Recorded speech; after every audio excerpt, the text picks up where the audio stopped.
In this video, I'll show you how to fix the Forza Horizon 4 not launching error in just a few simple steps. Let's get started. Before we start, please make sure to subscribe this channel, and your like is very important for us. The first method is straightforward. Go to your desktop, click on the search bar, and open Settings. On the left side, select Privacy and Security, and then open Windows Security.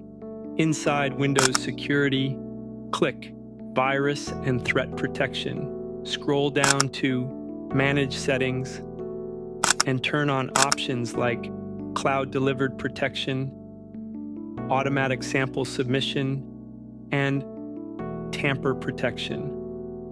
After this, try launching the game again. If that doesn't work, here's the second method. Simply search for Bluetooth on your PC and turn off your Bluetooth device. These two simple methods should help you fix the Forza Horizon 4 or 5 not launching error on your PC. Give them a try.